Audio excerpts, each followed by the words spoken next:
Alors, je voudrais partir d'une citation de Simone de Beauvoir dans Faut-il brûler Sade, qui est un texte qui a été publié en 1955. Enfin, c'est un recueil de texte qui s'appelle Privilège à l'origine, et qui s'appelle aujourd'hui Faut-il brûler Sade. Je ne sais pas si ça en est dans la nouvelle édition, ça c'est la vieille édition des années 70. Alors d'abord, une petite chose, ça m'intéresse de partir de ce texte parce que déjà ça permet de démolir un premier préjugé sur Beauvoir, à propos notamment de son rapport à Sade. La plupart des gens qui parlent de ce texte ne l'ont pas lu, ou alors ils l'ont lu je ne sais pas comment, mais enfin avec une longue-vue, je ne sais pas. Mais en tout cas, ce n'est pas du tout un texte qui est hostile à Sade, au contraire, hein, c'est un texte qui pense à partir de Sade. Alors, d'autre part, ça tombe très très bien que je intervienne après ce qui vient d'être dit. Alors, non seulement parce que, en effet, Beauvoir est sans doute la figure majeure au XXe siècle de ce qui a fait que le désir féminin a pu occuper dans le champ de la pensée cette place, c'est-à-dire que cette question de penser la sexualité, qui a été prolongée par d'autres, je pense à Julia Kristeva, je suis une élève de Kristeva, ce qui ne veut pas dire que je suis ici.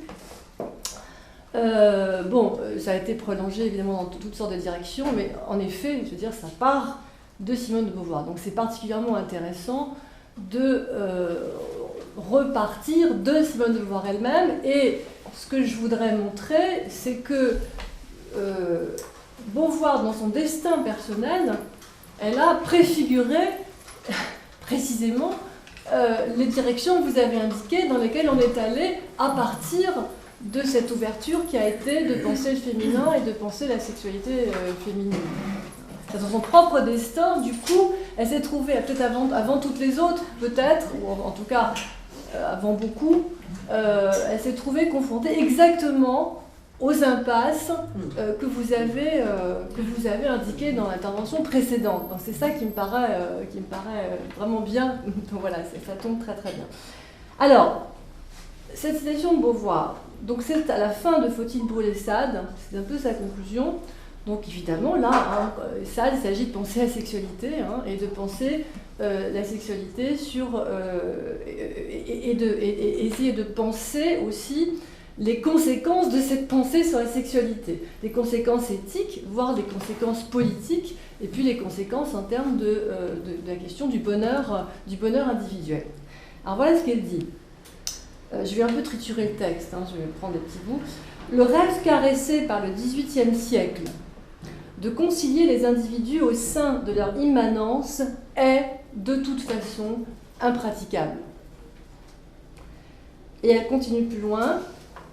Mais si on choisit de ne reconnaître en chaque sujet, alors je vais un petit peu commenter, mais ça demanderait une thèse pour commenter, je vais commenter ce qui m'intéresse, mais si on choisit de ne reconnaître en chaque sujet que la transcendance qui l'unit concrètement à ses semblables, on est conduit à les aliéner tous à de nouvelles idoles, et leur insignifiance singulière paraîtra d'autant plus évidente. On sacrifiera aujourd'hui à demain la minorité à la majorité, la liberté de chacun aux accomplissements collectifs. Et cette phrase, qui est assez connue, la mensongère fraternité s'achève par des crimes dans lesquels la vertu reconnaît son visage abstrait. Et enfin cette phrase, si l'on peut espérer surmonter jamais la séparation des individus, c'est à condition de ne pas la méconnaître. Sinon, les promesses du bonheur et de la justice enveloppent les pires menaces. Alors, c'est extraordinairement riche, ce texte. C'est, à mon avis, le sommet absolu de la pensée de Beauvoir. Beauvoir était une philosophe et un écrivain. Et c'est, à mon sens, le sommet absolu de la pensée philosophique de Beauvoir, ce qu'on vient d'entendre là. Alors, je vais en donner évidemment une interprétation forcément limitée. De quoi il s'agit ? Alors, non seulement il s'agit du sommet de la pensée de Beauvoir en tant que philosophe, mais il s'agit aussi du maximum possible pour la femme Beauvoir de son élaboration intellectuelle, de son expérience personnelle, notamment de son expérience amoureuse. Bon. Là, on est vraiment à un moment où elle a atteint quelque chose qu'elle ne va pas dépasser. Et je dirais même qu'après, elle va régresser. Alors, comment ça se passe ? Qu'est-ce qu'elle dit dans ce texte ? Qu'est-ce qu'elle fait de Sade ? Elle fait de Sade, dans le fond, l'incarnation d'une tentation qu'on pourrait appeler nihiliste, je ne vais pas développer, qui est, au bout du compte, de tout miser sur la conscience solitaire. Nous sommes des solitudes pensantes, et sur le fait qu'il y a là une liberté absolue dans cette solitude, et dans cette solitude de la conscience, et dans cette affirmation de la singularité de cette solitude consciente, bon, qui est un absolu. Ça, il représente, pour Beauvoir, et je pense que c'est assez juste, il représente comme ça un chemin très radical de ce côté-là, du côté de l'affirmation de la singularité, et d'une singularité solitaire et pensante. Bon. Irréconciliable, sans possibilité de réconciliation. Sade conteste, dit-elle, l'utopie du XVIIIe siècle, qui est au contraire de dire, typiquement à travers Rousseau, même si c'est plus compliqué, mais bon, on va nommer Rousseau, que, au contraire, les individus peuvent être réconciliés. C'est-à-dire que ces consciences séparées, ces solitudes pensantes, elles peuvent être réconciliées dans un espace social utopique. La Révolution française, ça a été l'événement qui a fait qu'on a ouvert dans l'histoire de l'humanité cette possibilité de penser une société où les solitudes pensantes seraient réconciliées. Bon. Alors non seulement on l'a pensé sur un plan politique, mais à partir de ce moment-là, alors bon, c'est un peu grossier ce que je dis, voilà. Mais enfin, en gros, on l'a pensé également sur un plan individuel. C'est-à-dire qu'on a ouvert la possibilité de la question du bonheur, bon, c'est injuste, etc., bon, la possibilité de la question du bonheur, et qui serait un bonheur de réconciliation. Alors, pour en venir à Beauvoir, ce qui est extraordinaire, c'est que quelques années avant, quand elle écrit Le deuxième sexe, le dernier mot du deuxième sexe, c'est le mot fraternité. C'est-à-dire que il y a une utopie sous-jacente à la pensée féministe de Beauvoir, quand même, qui est dans le deuxième sexe, en 1949, quand elle est publiée en 1949, qui est que si on libère les femmes, je vais très vite, mais si on libère les femmes, en gros, les hommes vont être libérés aussi, et que du coup, on va pouvoir tous ensemble, inventer un nouveau bonheur. Et c'est là-dessus qu'on a vécu, alors beaucoup plus tardivement, parce qu'en fait, le deuxième sexe est lu très tard, il est lu à partir des années 60. Donc en effet, à partir des années 60, on vit sur cette utopie que la libération féminine, elle va libérer les hommes aussi, etc., et qu'on va pouvoir inventer un nouveau bonheur. Et en plus, ce nouveau bonheur, évidemment, cette utopie du bonheur privé, il est lié, alors il faudrait, là aussi, c'est pas l'objet de mon exposé, mais il est lié à l'utopie du bonheur politique, naturellement. C'est tout à fait lié. Alors, c'est important pour moi de dire ça, parce que c'est tout à fait important pour moi. On a tendance, précisément depuis les années 70, c'est-à-dire après l'échec des utopies politiques, il y a eu, si vous voulez, tout le monde était marxiste en 1971, et puis en 1975, tout le monde est devenu freudien. Alors qu'est-ce qui s'est passé ? C'est-à-dire qu'on s'est j'exagère, enfin, en gros, il y a eu un reflux de l'utopie du bonheur collectif. On a tout réinvesti sur l'utopie du bonheur privé. Puis alors, évidemment, après, on s'est rendu compte que c'était quand même aussi un peu plus compliqué, ce qui fait qu'aujourd'hui, tout ça est en crise complète. En gros, c'est ce qui s'est passé. Et alors, du coup, la réception de Beauvoir et Sartre, évidemment, elle suit complètement cette histoire-là. C'est-à-dire qu'on a lu Beauvoir, et notamment les mémoires de Beauvoir. On les a lus comme la possible affirmation d'une nouvelle utopie du bonheur privé, le couple libre, avec cette figure des deux grands écrivains qui ont une sexualité libre, chacun des histoires de leur côté, enfin un truc formidable. Il y a plein de gens qui vont essayer de faire pareil, qui se sont formidablement cassés la gueule, évidemment, parce que de toute façon on se casse la gueule. Mais, et alors après, du coup, il y a une sorte de retour du bâton. On a dit, ces salauds de Sartre et Beauvoir nous ont fait croire un truc qui n'existe pas, et puis d'ailleurs elle était homosexuelle, ou alors on dit, et puis d'ailleurs elle était, dans le fond le couple Sartre et Beauvoir c'était un couple bourgeois tout à fait traditionnel où chacun fait ses petites histoires dans son coin, donc au contraire on dit finalement Beauvoir était quelqu'un de parfaitement conformiste, qui a caché son homosexualité, qui a eu finalement une histoire avec Sartre qui était complètement conventionnelle, et puis en plus d'ailleurs les écrits posthumes nous montrent que c'était deux grands pervers manipulateurs, etc. Donc voilà, après il y a eu un règlement de compte avec papa et maman qui nous ont menti, qui nous ont pas dit toute la vérité sur cette affaire de sexualité et d'amour. Alors on leur casse la figure à fond et bon, on est encore plus ou moins, là-dedans. Alors on va essayer de reprendre un petit peu les choses. Moi je pense qu'on est dans un temps là, sur tous les plans, où il faut un tout petit peu d'humilité. Alors sans doute, Sartre et Beauvoir, eux, ont participé à une époque où on manquait un peu d'humilité. Mais enfin, ils n'ont pas été tout seuls dans cette affaire. Mais ce qui est intéressant, c'est que relire aujourd'hui Beauvoir, je laisse Sartre de côté, c'est précisément faire l'épreuve de cette humilité.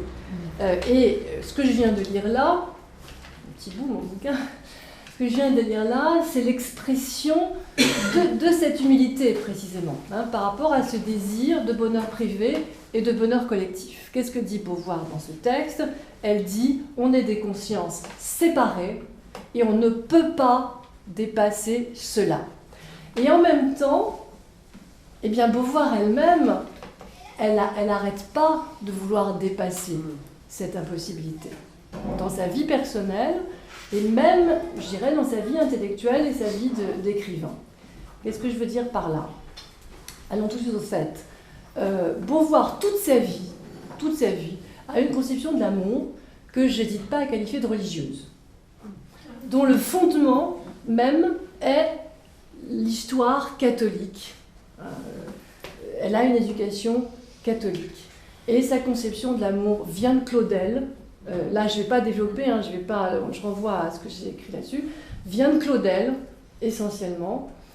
Et elle va faire cette opération extraordinaire, quand même, pour aller très très vite, de rencontrer un type qui s'appelle Jean-Paul Sartre, qui lui ne partage absolument pas, et n'a jamais partagé, cette conception de l'amour. Et non seulement ça, Sartre va écrire en 1943, vous savez que le soulier de satin de Claudel est joué pendant la guerre. Sartre et Beauvoir, c'est Jean-Louis Barrault qui met en scène le soulier de satin. Sartre et Beauvoir vont voir le soulier de satin de Claudel. Le soulier de satin, formule extraordinaire, histoire d'amour mystique, où là on est vraiment à fond, avec tout le talent extraordinaire de Claudel, Balvien, etc. On est dans vraiment un des sommets de l'art occidental du point de vue de l'expression de ce qu'on a dit.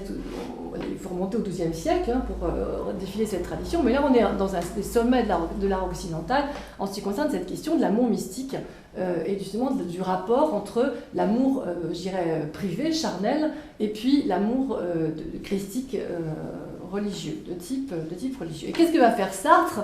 Il va voir la pièce de chez Satin et il va écrire Huis clos. Et Huis clos est une réponse terme à terme au soulier de satin de Claudel. Il veut démolir le soulier de satin de Claudel et il veut démolir dans Huis clos cette utopie d'un amour mystique et notamment d'une image de femme qui soit une image idéalisée, comme c'est le cas chez Claudel, qui serait précisément cette femme dont je parlais tout à l'heure quand je parlais du XIIe siècle, cette femme qui est la voie d'accès à l'amour chrétien. L'amour de la femme, depuis Bernard, depuis la théologie de l'amour, la femme elle-même, mais l'homme aimant la femme, est sur le chemin de la révélation de la vérité, de la caritas chrétienne. C'est un des chemins de révélation depuis le XIIe siècle. Sartre, athée, il veut démolir ça. Il dit ça marche pas. Je ne veux pas faire, on va parler ici. Je vous invite à relire Huis clos si vous voulez. Je ne vais pas en dire davantage là-dessus. Et qu'est-ce que fait Beauvoir avec ce Sartre qui lui démolit son Claudel? Eh bien, elle a une histoire d'amour avec un Américain, j'y reviendrai, qui se passe pas très bien. Elle écrit Les Mandarins en 54, juste avant ce texte-là, qui finit quand même par je ne sais pas si vous vous souvenez, si vous avez lu Les Mandarins, mais à toute fin, le personnage principal est une femme psychanalyste qui devient un double de Beauvoir, qui a eu cette formidable histoire d'amour, à la fin, et qui n'a pas marché. À la fin, elle se demande s'il doit se suicider. Hein, donc bon, on est quand même là dans tout à fait le tragique de ce dont on parlait tout à l'heure, c'est-à-dire de cette femme qui réclame un amour à la hauteur de cet amour mystique qu'on peut évidemment rapporter à la figure du père. Ça ne fonctionne pas et elle se demande si elle va se suicider. Hein. Donc on en est là en 54. Après, elle lit Sade pour bien se mettre dans la tête que ça ne marche pas et qu'il faut l'accepter. et là, on est au sommet de sa pensée. Mais qu'est-ce qui va se passer après? Il va se passer qu'elle va écrire ses mémoires à partir de 58.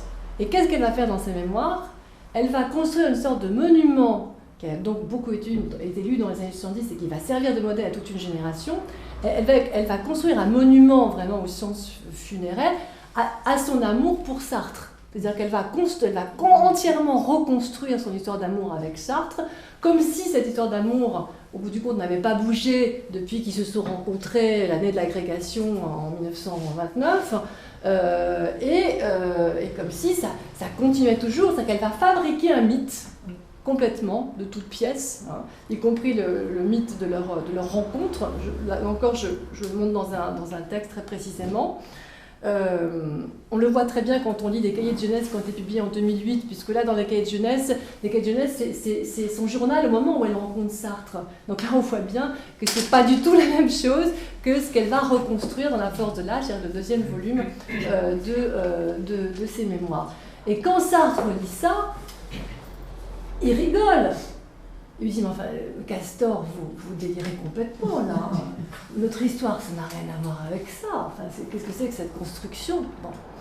Et elle maintient. Elle maintient.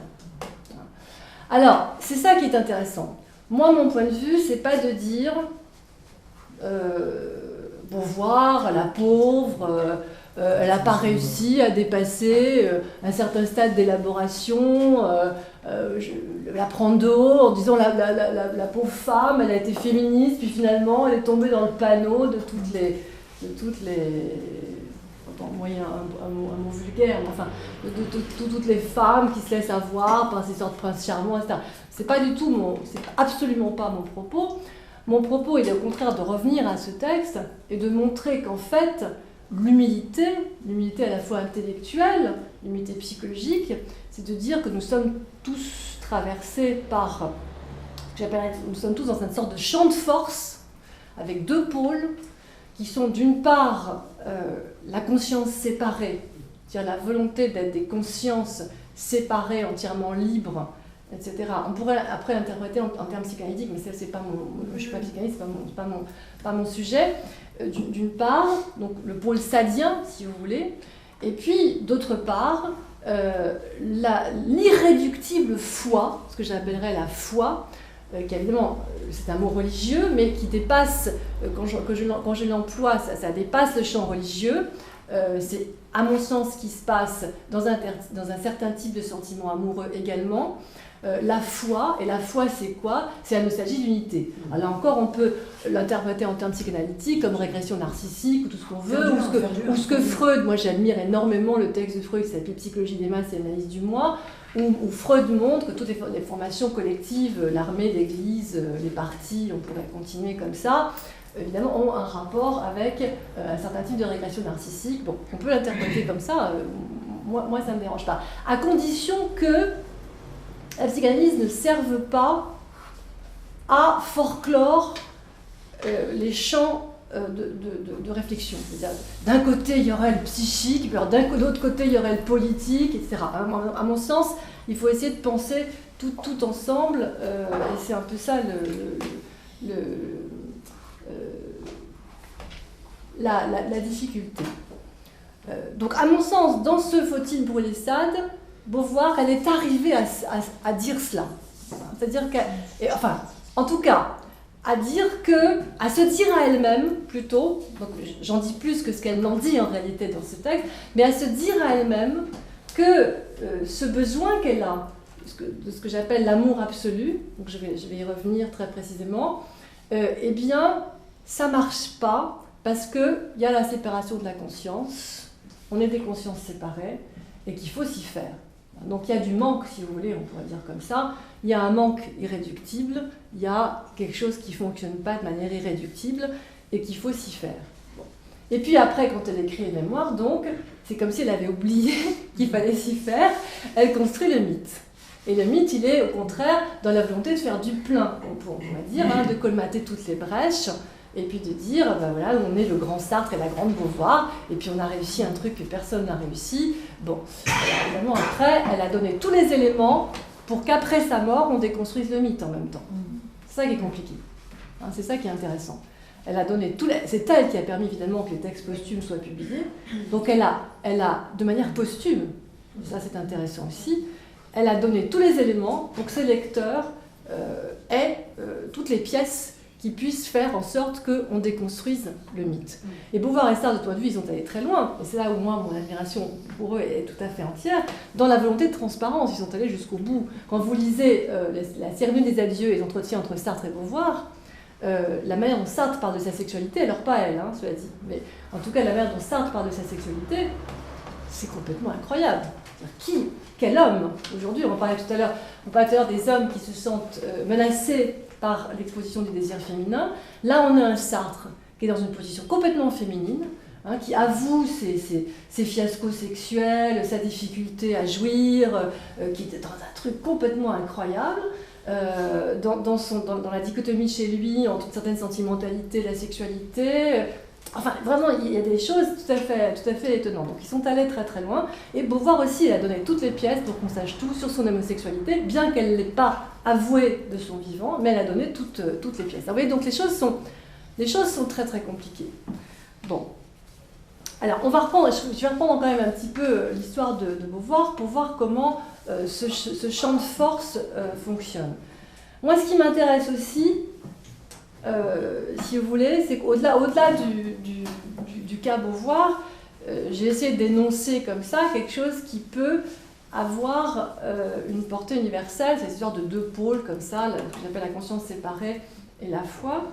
Et en même temps, dans cette humilité dont je parle et qui me paraît nécessaire, il s'agit, pour Beauvoir elle-même, qui est écrivain, de voir que, y compris cette élaboration intellectuelle que je donne là, de ces deux champs de force, donc cette tentation de l'universel, elle ne fonctionne pas. C'est-à-dire qu'il y a toujours du particulier.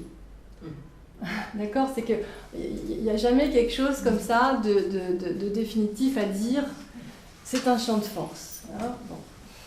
Alors, comment ça marche chez Beauvoir elle-même ? Donc, on s'y reprend. Beauvoir, c'est une jeune fille catholique, d'un milieu catholique. Son père est un aristocrate, espèce de dandy aristocrate, qui s'intéresse beaucoup au théâtre, qui ne croit pas beaucoup en Dieu, qui séduit une jeune femme dont il mange l'ado avec une certaine avidité.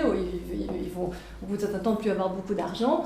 Et au début, il a une histoire tout à fait idyllique avec la mère de Beauvoir, semble-t-il. Hein. Bon.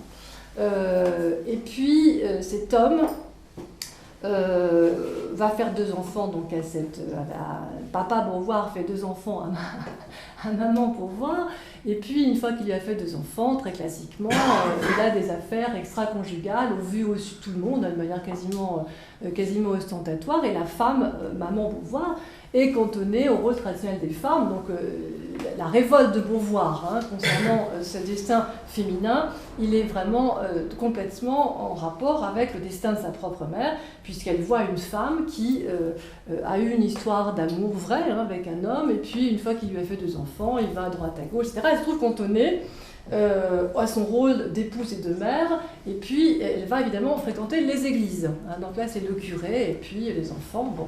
Donc là, on est vraiment dans la structure traditionnelle de la famille catholique bourgeoise. Bon. Donc Beauvoir va voir ça. elle va être dans un rapport, elle va être très très proche de sa mère, parce que son père est très absent. Il n'est pas là, il laisse ses maîtresses, ses machins, etc. Il n'est jamais là. Elle va être dans un rapport de grande proximité avec sa mère, très, très fusionnel.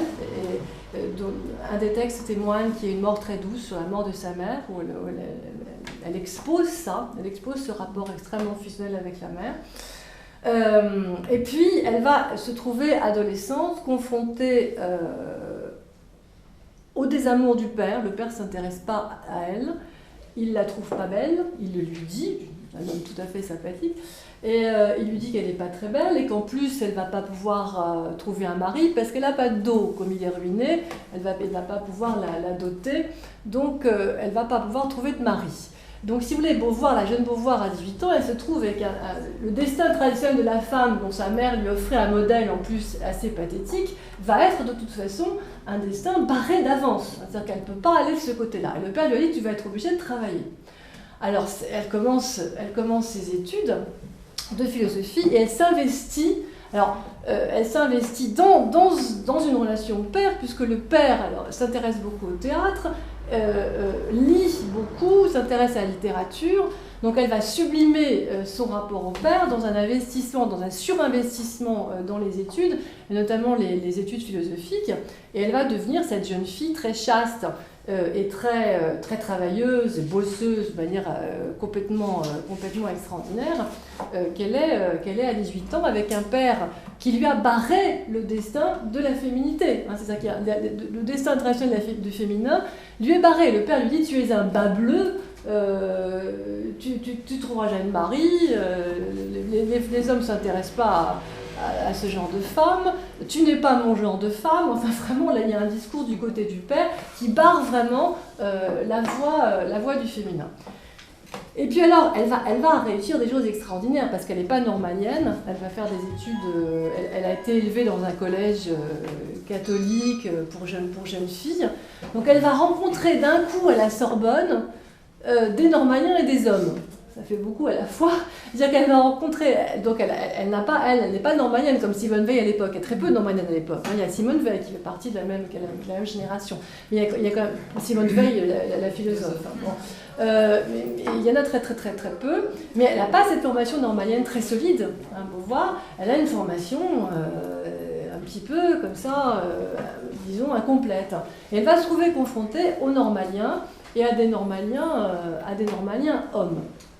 Et elle va découvrir d'un coup la rivalité intellectuelle avec des hommes, vers quoi tout la pousse. Ce destin féminin barré la pousse évidemment à surinvestir sur une position phallique, on pourrait dire, en termes psychanalytiques, et à être dans la rivalité avec les hommes, mais en même temps, elle va découvrir le désir hétérosexuel. C'est-à-dire qu'elle va rencontrer un Maheu, qui va devenir après dirigeant de Beaubourg, etc. Bref, qui est un normalien ami de Sartre, de Sartre et de Nizan, et donc voilà. Ils forment une sorte de trio comme ça à l'école normale, où on sait déjà que Sartre est un futur grand homme, que c'est un type extraordinairement brillant, qui emmerde tout le monde d'ailleurs, qui est assez méchant, qui fait des blagues tout le temps, etc. Bon, donc elle va rencontrer ce trio d'hommes, et Maheu est le plus séduisant, enfin, bon, de son point de vue, elle tombe amoureuse de Maheu. Ouais, d'accord, j'accélère. Oui, je t'en prie.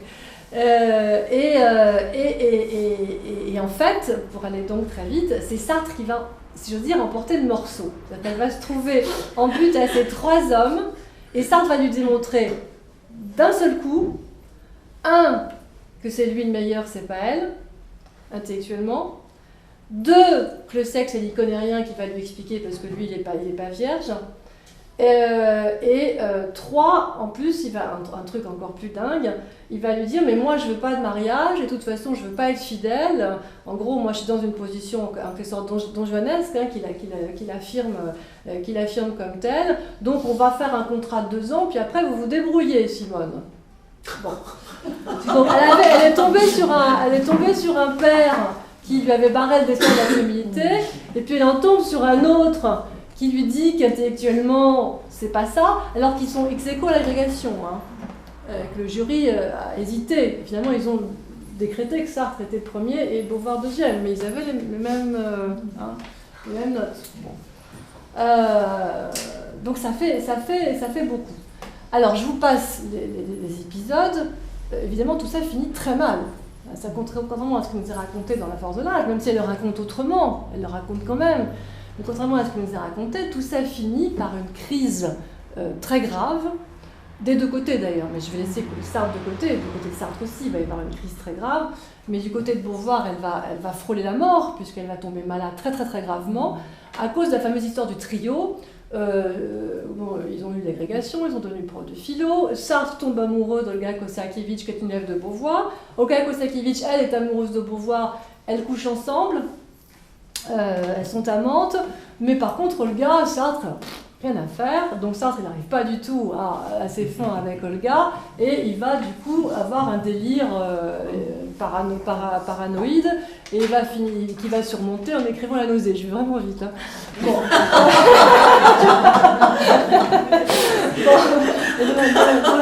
Dans la nausée porte les traces évidentes. Ça a été dit par plein de gens, je renvoie au livre de Denis Ollier, etc. Sur des questions de bisexualité psychique. Alors là aussi, chez Sartre, on est en plein dedans. On est dans une crise psychique, de crise subjective, que La Nausée vraiment expose. Denis Ollier l'a très très bien montré, par exemple, dans son côté Beauvoir. Eh bien, elle va surmonter en écrivant L'Invité. L'exact de l'invité, c'est quand même toute conscience veut la mort de l'autre, hein, et ça finit par, c'est une sorte de trio, et à la fin, le personnage qui est censé être double de Beauvoir tue sa rivale. Voilà, ça finit comme ça. D'ailleurs, c'est pas très convaincant comme fin, mais bon, elle va être lancée dans la littérature avec quand même ce texte-là. Hein. Donc, pour dire que, je n'ai pas le temps d'entrer dans les détails, si on me dit qu'il faut que j'accélère, mais pour dire que tout ça n'est pas si simple. Bon. Donc, on a un tableau qui est celui-là, quand elle rencontre Algren en 1949, c'est-à-dire en fait un rapport avec Sartre, où sexuellement, la relation sexuelle a été quand même toujours plus ou moins un échec, n'a pas été une relation... ça n'a pas très bien fonctionné, mais enfin, encore une fois, est-ce que ça fonctionne? Bon. Enfin, en tout cas, là, elle le dit, bon. D'un côté, elle a des relations homosexuelles. Sartre, lui, est amoureux d'une telle. Bon, voilà, il se débrouille. Et puis, elle va aux États-Unis. D'ailleurs, après Sartre, qui est parti avant elle, il y a quand même quelque chose comme une rivalité fraternelle entre eux, avec plus de sexualité dès ce moment-là. Elle va aux États-Unis, elle rencontre un type qui s'appelle Nelson Algren, et puis là, grande histoire d'amour. Boum. Voilà, avec les violons, tout ça. Vous connaissez l'histoire des lettres à Nelson Algren qui sont magnifiques. Et elle va retrouver, évidemment, dans l'histoire de Nelson Algren, ses lectures d'adolescent, donc c'est sa lecture de Claudel. Alors j'ai passé des étapes, je reviens un tout petit peu en arrière. Elle est censée avoir perdu la foi dans la force de... Enfin, dans moi j'avais rangé à 15 ans. C'est pas si évident que ça, hein. Quand on voit la Beauvoir des cahiers de jeunesse, on s'aperçoit qu'elle est dans un milieu spirituel catholique où elle donne des cours aux jeunes filles de Belleville, donc dans un cercle catholique social, hein, donc elle est vraiment insérée dans un milieu de catholicisme social à l'adolescence. Est-ce que vraiment elle est devenue athée? C'est une question que moi personnellement je me pose, je ne sais pas. Et elle lit Claudel à ce moment-là, et les cahiers de jeunesse en témoignent massivement. Elle lit Claudel et elle lit Barès. Bon. Enfin, on va rester sur Claudel. Donc avec Algren, elle retrouve, et les lettres de Nelson Algren vraiment en témoignent, elle retrouve sa vieille idée qu'elle avait eue avec Sartre aussi, malgré toute une série d'épreuves que lui fait subir Sartre. Elle va retrouver sa vieille idée de l'amour absolu. Et puis avec Algren aussi, pour d'autres raisons, ça ne va pas bien se passer. Lui, c'est un type qui veut pas s'engager, enfin qui veut et qui veut pas s'engager dans une relation avec une femme. Le fait qu'elle soit à 5000 km, ça l'arrange. Lui, il aimait bien avant Beauvoir les toxicomanes, les femmes toxicomanes et les prostituées à sauver. Et puis là, il tombe sur une intellectuelle parisienne qui est très très loin. Bref, bon, je passe les détails, mais ça va tout à fait finir. Alors. Et puis, à partir de cette crise, elle écrit donc d'une part les mandarins et d'autre part ces textes. Hein, ce texte, faut-il brûler Sade ? Bon, je vais arrêter là, hein, parce que je crois que j'ai presque tout dit, pour comprendre un peu là où je veux en venir. C'est-à-dire que pour conclure, on a une Beauvoir qui s'est confrontée à ce qui est, moi, la façon dont je pense sa difficulté. D'une part, à la persistance en elle d'un désir d'amour absolu qui lui vient de la religion et qui lui vient d'un rapport au père qui est un rapport difficile, mais qui est tout de suite un rapport de sublimation intellectuelle, de surinvestissement de l'intellectualité et de la littérature. Donc ça, c'est un des pôles. Elle ne va jamais le lâcher. Sartre va lui permettre de ne pas le lâcher de cette manière parce qu'il va la pousser sans arrêt du côté de la sublimation, et il va, en lui barrant le destin, lui aussi il lui barre le destin traditionnel de la féminité. Et quand elle va pas bien, il lui dit mais Simone, écrivez, Castor, écrivez, hein. Il lui dit ça des années 30, il la pousse vraiment à écrire, hein. Et donc elle va être poussée de ce côté-là par ça, mais d'autre part, elle va jamais abandonner l'aspect amour absolu. Et on le voit, évidemment, les lettres à Alexandre Algren en témoignent, et les mémoires. C'est-à-dire qu'une fois que l'histoire d'Algren est passée, elle va reconstruire son histoire, elle va revenir à son histoire à Sartre, et elle va la reconstruire comme un mythe, le mythe d'Héloïse Abélard, si vous voulez, version XXe siècle. Elle va reconstruire le mythe de sa relation avec Sartre. Et à mon sens, elle va le reconstruire dans cette lucidité que je dis quand même, et qu'on peut lire en filigrane des mémoires, notamment la fameuse phrase « J'ai été flouée dans la force des choses », qui a beaucoup fait couler d'encre. Eh bien, elle revient à cette lucidité de la conscience séparée, là. Elle dit quelque chose de cela, hein, au cœur même du texte. C'est-à-dire, d'un coup, et c'est pour ça que beaucoup de lecteurs ont été déçus, parce que les morts de Beauvoir leur disaient « C'est formidable, on va pouvoir inventer un nouveau monde, un nouveau couple, et tout ça ». Puis d'un coup, troisième volume, pof, j'ai été flouée. Donc là, il y a eu beaucoup de lecteurs qui n'ont pas été contents du tout, qui ont trouvé vraiment qu'elle exagérait de les décevoir, de vouloir les décevoir comme ça, et ils n'ont pas été contents, mais parce que cette lucidité, malgré la reconstruction mythique, elle est là aussi. Hein, d'où l'idée, d'où mon idée d'une polarité, hein, d'un champ de force dans lequel on est tous pris et qu'il faut assumer dans l'humilité.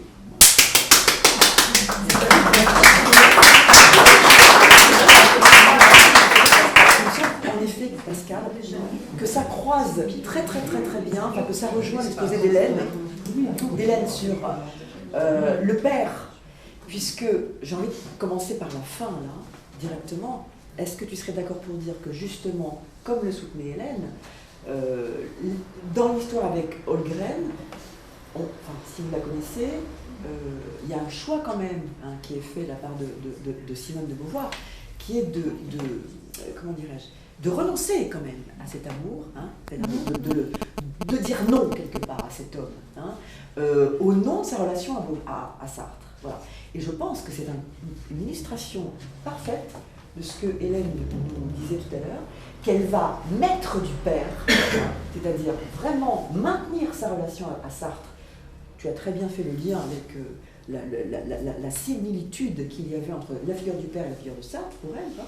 Donc elle va maintenir sa relation à Sartre, indécrotablement, c'est-à-dire que voilà, elle tient, et ça va quand même être opposé à Nelson Holgren. C'est ce qu'elle va lui opposer. Hein. Voilà. Bon, après, on peut parler, comme tu l'avais soutenu un jour, je me rappelle, que c'était pas si clair entre eux, Nelson était plutôt un sale type, malgré... bon, bref, mais disons c'était compliqué, c'était pas non plus les violons, comme on pourrait voilà, le croire et l'imaginer. Moi, ce que je trouve intéressant dans et je pense qu'on peut rejoindre aussi l'affaire de la jouissance féminine, avec cette aspiration au un qu'elle n'a pas lâché, hein, justement, au-delà du phallus. Vraiment ça, c'est la conscience séparée d'un côté, et aspiration à faire du un de l'autre. Moi, je me mets comment dire, l'aspiration amoureuse du côté, non pas du narcissisme, mais d'une aspiration à faire du un, hein, tout simplement, à retrouver une fusion originelle avec l'autre. C'est-à-dire que c'est pas du narcissisme, c'est ce qui nous conduit, comme tu dis, avec humilité, reconnaissons-le, il y a toujours cette ouverture et ce désir, hein, d'être inclus dans l'autre et de s'inclure dans l'autre, voilà, indépendamment des enjeux narcissiques, je pense. Bon, mais je pense que par rapport à son père, comme tu le rappelles, c'est assez étonnant, qui prend la dot de sa femme, donc qui aussi, du coup, dédote sa fille. Hein. C'est-à-dire que c'est vraiment du phallus en moins pour la mère et la fille, du coup. Bon. Il n'est plus du tout donateur, donc c'est elle, Simone, qui va reconquérir le phallus du côté intellectuel, hein, voilà, pour se redoter de ce côté-là. C'est vraiment ça, enfin, moi je m'entends comme ça, complètement. Et voilà. Et elle va maintenir, face à Sartre et à son père, du coup, je pense, cette histoire de claudélienne, que je trouve du côté du mystique, justement. C'est-à-dire que, je ne sais pas si Fabien, tu seras d'accord pour dire ça, mais que là, il y a quelque chose qu'elle maintient de l'au-delà du phallus. Justement, c'est-à-dire en maintenant cet amour mystique, hein, qui est ce à quoi elle aspire et ce à quoi elle croit fondamentalement. C'est-à-dire que tout, cet infini, cette immensité de l'amour qui est au-delà du phallus purement, hein, du phallus pur. C'est-à-dire qu'elle maintient ça comme un défi, Est-ce que moi, c'est mon hypothèse. C'est mon hypothèse. Voilà, c'est ce que j'avais envie de soulever comme hypothèse, voilà, enfin, c'est à ça que ça m'a fait penser, mais je trouve intéressant que pour elle, la solution soit du côté de l'écriture. C'est-à-dire que c'est bien du côté de l'écriture, comme tu l'as souligné, qu'elle refait ce mythe, hein, et que pour elle, c'est une forme de solution. Alors, pas seulement. C'est-à-dire que du côté de l'écriture, il y a les deux, justement. C'est-à-dire que du côté de l'écriture, il y a deux types d'écriture. Il y a l'écriture philosophique, il y a l'écriture mythographique. Il y a trois types d'écriture. L'écriture philosophique, l'écriture mythographique et puis l'écriture purement littéraire, les romans. Et quand on regarde les romans, on se rend que là, systématiquement, elle expose la crise. C'est-à-dire qu'elle expose la douleur et l'échec de l'amour absolu. Systématiquement, hein, elle expose que ça, elle expose la faille, systématiquement. Il y a l'écrit mythographique avec les mémoires où c'est un peu plus compliqué, où en apparence tout est lisse, et puis quand on regarde dans le détail, quand même, elle inclut cette lucidité. Et puis l'écriture philosophique, évidemment, qui est toujours un peu plus fermée, mais où quand même, alors là, il faut que je renvoie aux travaux de Michel Cahill là-dessus, mais où par rapport à Sartre, elle essaye d'ouvrir la philosophie de Sartre justement sur une philosophie de l'altérité, comme par hasard. Hein. C'est-à-dire sur une philosophie de la possibilité de laisser la place à l'autre. L'autre dans tous les sens, l'autre qui met en crise, l'autre, etc., dans tous les sens du terme. Donc, ouais, et c'est vrai que l'écriture, elle permet à la fois, elle récupère du phallique, en quelque sorte, mais elle est sur les deux à la fois. Et en même temps, elle expose quelque chose comme la faille. C'est ça. Il y a les deux dans l'écriture, dans l'écriture, et Sartre aussi. Hein. Ce qui est intéressant, c'est de voir le parallèle, c'est-à-dire que cette bisexualité psychique, elle se retrouve également chez Sartre dans son écriture, et notamment dans son écriture romanesque, hein, même si philosophiquement c'est beaucoup plus fermé, beaucoup plus... Et encore, beaucoup moins qu'on le dit, mais il y a cette bisexualité. C'est quand même marrant hein, dans cette histoire, c'est comment Sartre, contrairement à beaucoup d'hommes quand même, là, et là c'est là où Sartre est plus intéressant qu'on ne l'a dit, c'est-à-dire qu'il lui permet d'occuper elle aussi cette place, absolument, à la fois phallique et non phallique. Alors sinon, moi j'ai un petit doute sur l'histoire de l'autre jouissance, mais ça c'est peut-être ma méconnaissance totale de texte psychanalytique, ou en tout cas pas suffisamment approfondi, mais il me semble que du côté de l'amour absolu, si on lit Claudel, le type de jouissance de la mystique de l'amour, ou de la mystique religieuse, enfin de manière générale, c'est précisément ce que moi j'appellerais l'autre jouissance. C'est-à-dire que, alors, tu vois ce que je veux dire, c'est-à-dire que, ou alors pour parler plus concrètement, plus localement, je dirais, on risque de confondre l'amour et la géographie, comme disait un chansonnier, on aurait d'un côté la sexualité génitale, si vous voulez, et puis il me semble quand même que du côté de l'amour mystique, de l'amour imaginaire, de l'amour religieux, de la jouissance religieuse, etc., on est quand même dans un autre type de jouissance, y compris sexuelle. On est dans, si vous voulez, dans l'hystérisation de la jouissance, c'est-à-dire où on a des frissons partout parce qu'on entend, on est à mi-chemin entre la sublimation et puis la jouissance sexuelle, et on est dans ce qu'on reproche aux hystériques, je dis reprocher, je dis volontairement, mais c'est-à-dire cette incapacité de localiser, si j'ose dire, génitalement le désir. Hein. C'est le grand reproche quand même, allons jusqu'au bout des choses, c'est quand même le grand reproche qui est fait aux hystériques, c'est de ne pas pouvoir génitaliser leur désir. Bon. Et c'est pour ça que ça dérange tout le monde, dans le fond. Mais curieusement, curieusement, et c'est là où ça fait quand même vachement penser à mon sens, c'est que cette autre jouissance qui embête tout le monde, elle fait couple, si j'ose dire, très très bien avec la jouissance purement phallique. C'est-à-dire que le fait d'être arrimé au Père, précisément, d'être arrimé totalement et absolument au Père, c'est ça qui barre la jouissance génitale, d'une part, mais c'est ça aussi qui permet toutes les autres formes de jouissance. Non. Les jouissances... Non. Ah, si, non, si. justement. Non, toutes les jouissances sublimes. Non. Justement, non. Et voilà. C'est là où est le point. C'est là où on peut discuter. C'est là que c'est intéressant. Je suis pas d'accord. Non, mais alors, d'accord, je comprends pourquoi tu dis non. Socialement, non. Du point de vue de l'expression de la jouissance, peut-être. Mais du point de vue structurel... C'est ça qui est intéressant, parce que... Qu'est-ce que c'est que l'immonia du XIIe siècle, alors? Elles jouissent, mince, alors, elles jouissent. Oui, mais pas du pénis. C'est là que c'est intéressant. Mais oui, c'est ce que je dis. Oui, mais pas... Elles jouissent du phallus. Elles jouissent du phallus. Voilà. Du côté du père. Oui, mais elles jouissent... Le phallique est là, oui, il mais... est toujours là pour marquer. Et ça n'est pas une jouissance génitale. C'est pas génital, mais ça déborde. C'est très... C'est ce paradoxe. Attends.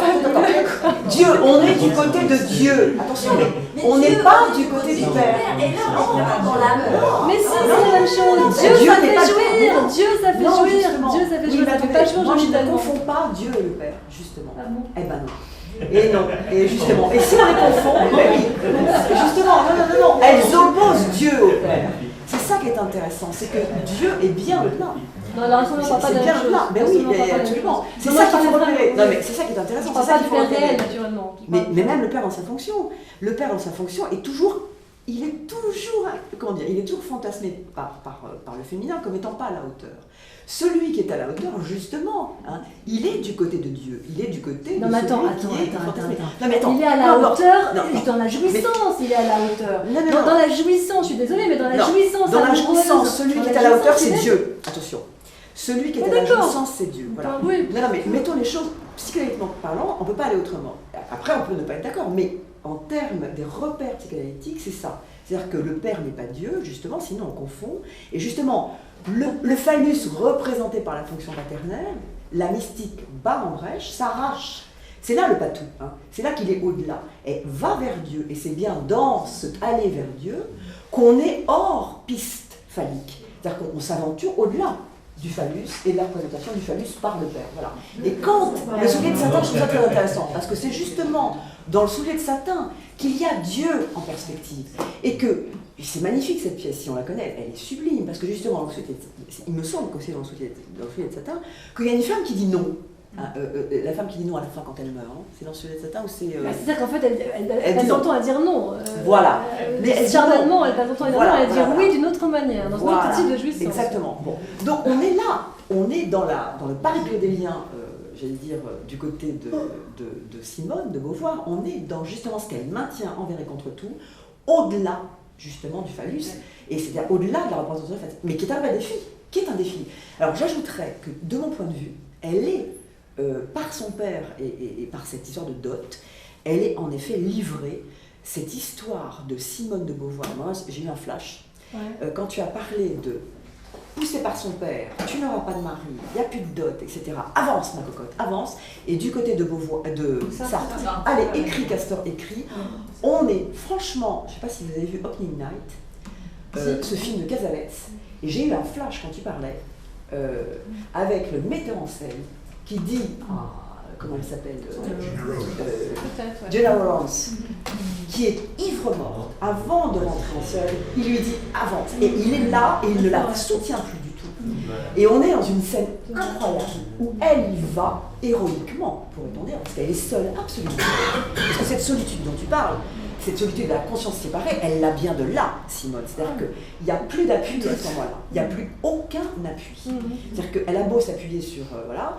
À ce moment-là, quand elle est seule, etc., et qu'on lui dit écris, et qu'on dit à Myrtle, voilà, elle s'appelle Myrtle dans le film, avance, on est absolument là-dedans, c'est-à-dire que, et c'est ça, une féminité à l'état, je dirais là tout d'un coup, il n'y a plus du tout de repères, de rebord, et accroche-toi à ce que tu peux.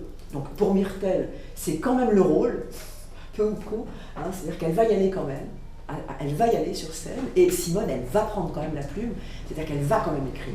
Et ça, c'est quand même, voilà, ce que j'ai envie de dire, de rapprocher ces deux scènes, qui me semblent, voilà. Moi, juste une phrase.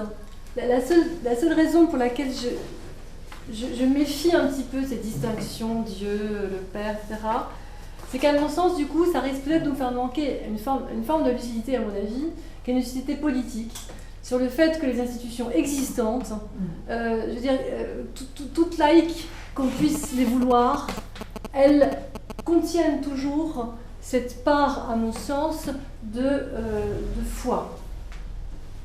Voilà. C'est-à-dire que, quelle que soit la distinction qu'on peut vouloir introduire en psychanalyste lucide, etc., entre le réel et puis un dépassement, etc., n'empêche que ce dépassement, il est toujours déjà là.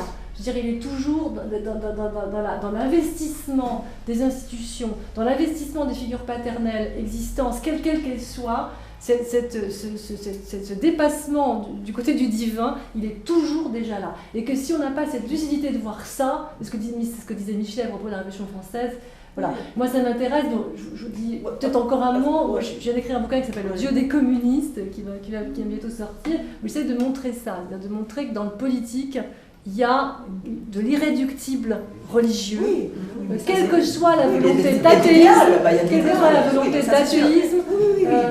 ça n'existe pas, et je le dis aussi, Hollande vient d'être élu sur la situation actuelle, il n'existe pas les présidents normaux. J'aime beaucoup Hollande, je serais contente de saluer. Mais je veux dire, il y a dans le politique quelque chose qui est irréductictement du côté de la foi et du religieux, et il faut avoir absolument et impérativement cette lucidité-là. D'accord, mais ça, on est d'accord là-dessus. Et en sachant que c'est irréductible. Oui, mais on est d'accord, mais c'est pas tout à fait le même point. Le pôle de la jouissance féminine qui est impliqué dans le rapport à Dieu, c'est pas le même point. Mais pour moi, si je m'intéresse à la guerre de Lincoln, venant de la politique et venant de l'expérience vraiment personnelle, familiale, etc., de la politique, je dis que c'est la même chose. Bon, alors tu vas le dire et tu vas le soutenir, et là, on va te poser la question. Mais c'est intéressant, c'est un training, Pascal, pour toi. Voilà. Ok,